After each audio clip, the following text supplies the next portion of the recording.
Hey, how's it going? My name is Daryl. Welcome back to this Python for Finance series. In the last video, we just learned how to set up the backbone for this entire project.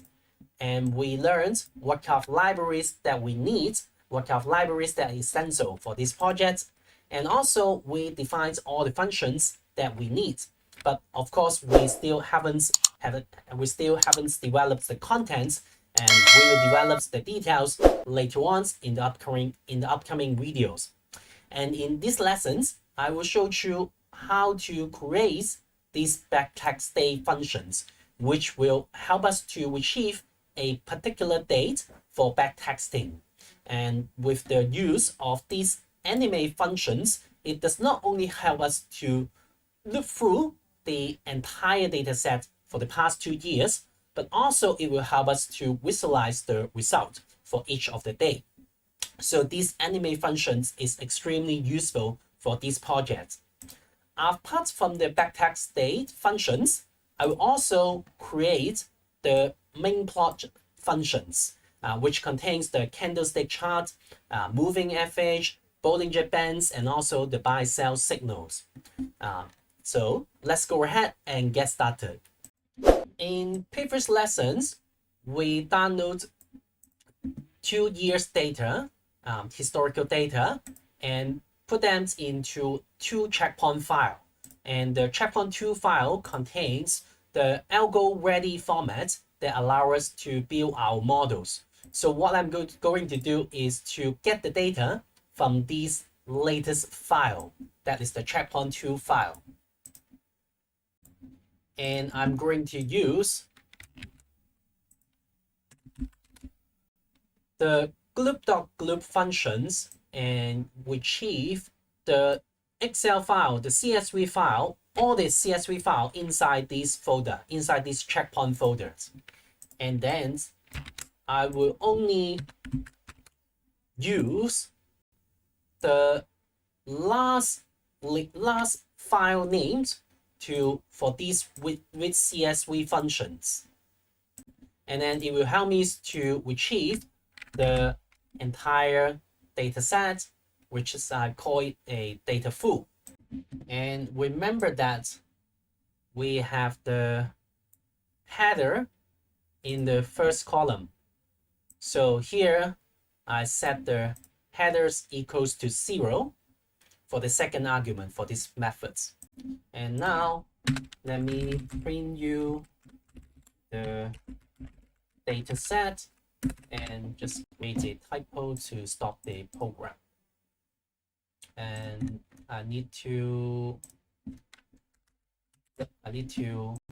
comment these main functions. Cool. And let me run this out.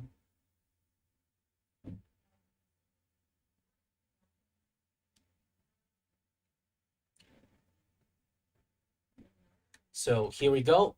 You can see we just load all the data in this checkpoint 2 file. Now we have the entire data set.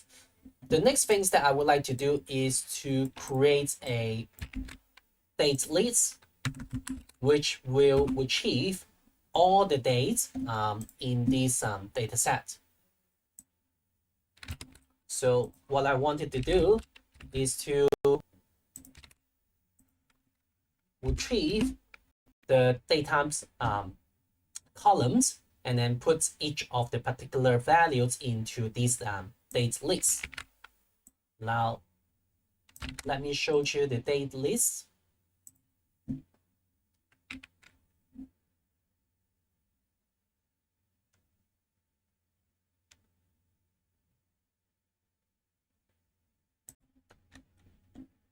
Here are all the data in the datetime columns. Just take this as an example. We do not need the time for these particular tradings. So in that instead, I just want to have the date. So in that case, I just need the first 10 letter. So let's run this again.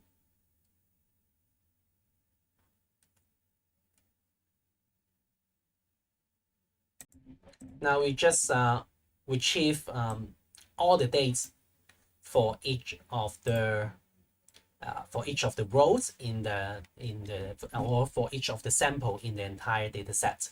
However, you can see that many of the cells are actually repeated themselves because there are lots of things happens within the same date.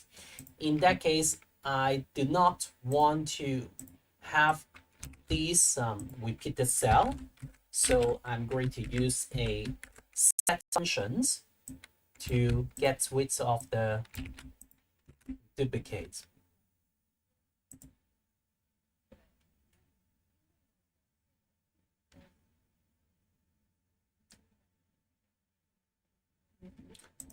But the problem is that you can see after I use these set methods, and the values here, the dates here, are not in an orderly factions. In that case, I will add one more method that is a sorted method, just to put these leaks back to an orderly factions.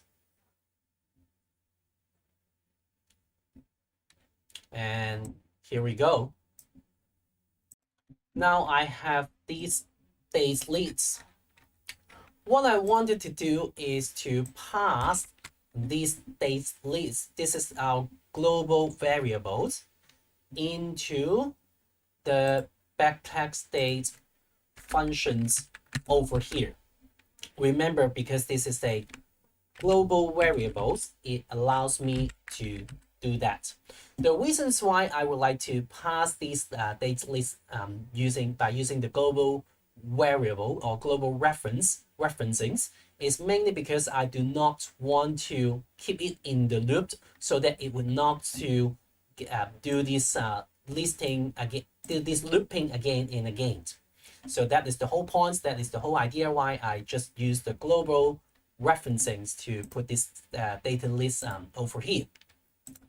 And then, but remember that this I is the values for each of the loops that is starting from 0 to the end of the data full or to the end of the entire data set. So it will start from 0. And so it will allows me to keep on retrieving the date for each of the values in this list. And what I'm going to do is just name it as a timestamp, because I will then use these timestamps to retrieve the data in this data full in a particular day. And for this timestamp, I will just extract the years, which is the first 4 letters, and of course I use the int methods to just convert it to an integer. And similarly, I will retrieve the month and also the date. This is the last 2 letters for the date, and then that should be around from 5 to 6 for the month. And now I can retrieve the data for this particular date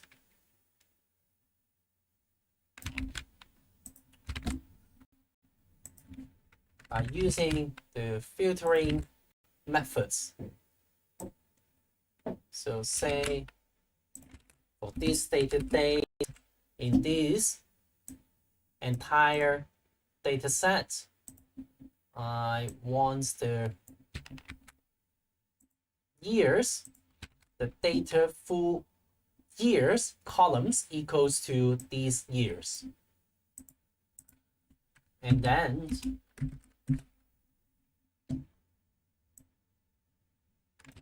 the month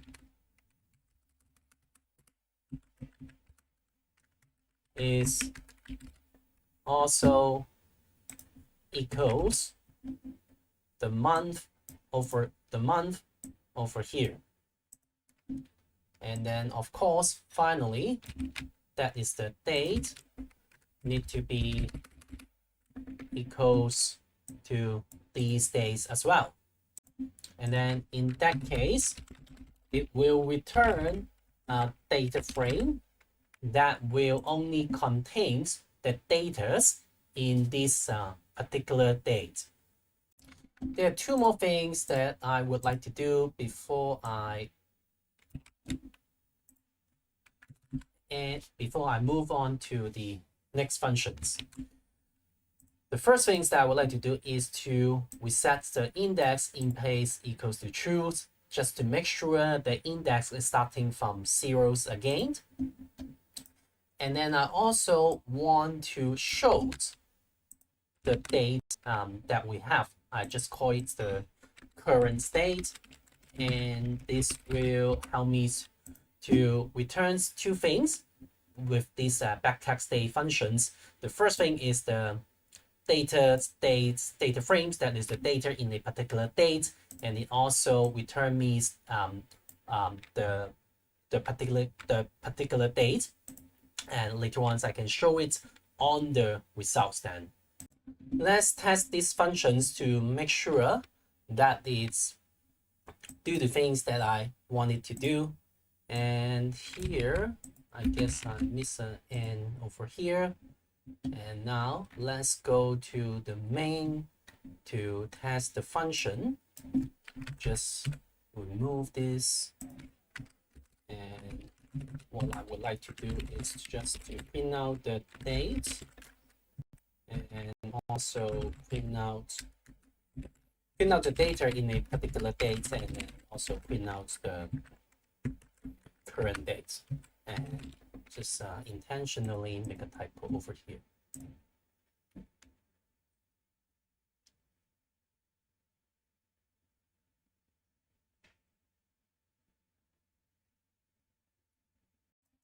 Now, if I take a look on the result, you can see this is the date that we have the data, and this is the data that's that for this particular date.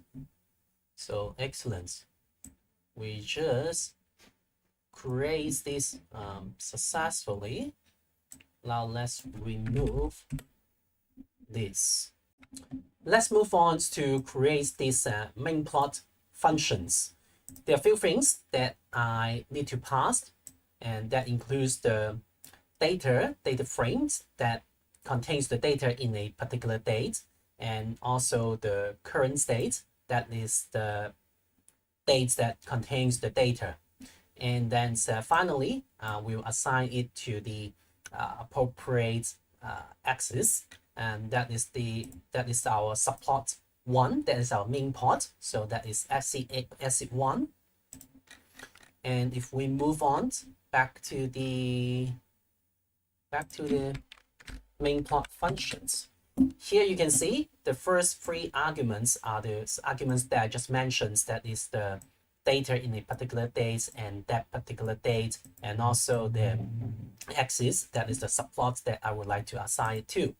And then there's three things that by default is to set it as the true, that is the show MA. The second thing is the show BB, and the final thing is that is the MA is equals to true. Show MA means that whether or not we would like to show the moving average on the plot, and then the show BBs similarly, that is to set whether or not we would like to show the Bollinger Bands over the plot. And finally, if I set MA is equals to true, that means that we are going to use the moving average strategies. And then by default, I just set it all equals to true. Now let's create the candlestick chart. Indeed, we covered some details in the Pythons for Finance lesson 4, that is part 8 and part B, to teach you guys how to create a candlestick chart. So for further information, please feel free to refer back to that lesson as well. First of all, we need to count how many candlesticks that we are going to have. So we will use we will have a candle counter and then get the range from this data frame. And then we will append everything is the open, high, low, close data into this list. And once we have that list, we will then capture the open, high, low, close data in the data frames in that particular date, and then append it into the candlestick. And this will provide you the candle count, that is the number of candles or which candles that you are referring to. And then we will have the open price, high price, low price, and also the closing price. And then just append these data into this data frame. Into this list. And before we pass it on to the candlestick chart, open, high, low, close functions, I need to clear the exit first, clear the graph first, and then before we plot something. And there are two colors that I am going to use. So to just to better illustrate the result, if the moving average strategy is equals to true, and then I will just make the candlestick colors a little bit darker in terms in terms of the red colors and also the green colors, a darker one. And then if the MA is not equals to true, that means we're not going to apply the moving average strategies. I will just use the normal greens and normal red colors that we used before. So here you can see that the color up and color down, they have two different colors. And there are a few more if conditions we need, but I will go through the details later on. Say if the show M8 equals to true, that means we are going to show the moving average. The second one is that if the show Bollinger Bands equals to true, that means we are going to show the Bollinger's Bands over the chart. And finally, if either of them equals to true, I will just need to create the legends to show which color represents the moving average and which colors represent the Bollinger Bands. And finally, of course, we also have some if conditions for the strategies. So if the moving average equals to true, then we will just run through the strategies and plot all the results over the graph. And then what we're going to do is to use the figure design and also plot some text over the chart, and should be in the middle and above the chart, and just plot out the apples plus the current dates, and then use the right color, font size 16, bold the letters and bold the text, and then set the horizontal alignments and vertical alignments into center. And then I will just assign the major line for the grid, and but I'm not going to show any X ticker or any X text labels. And for these main functions, it will return me a profit. But at this point, I do not have any profit. So I just set it equals to 0 at this point, or else, no matter we have the strategy or we don't have the strategy, I just set it to 0 at this point. But later on, of course, we will create some strategies. And this will return me the profit. Now let's run this to see if we have created the main pot successfully. Excellent. The main plot functions and backtest days functions work perfectly. In the next lessons, we will add the moving average and also the Bollinger Bands in the main chart. So see you in the next video. Bye bye.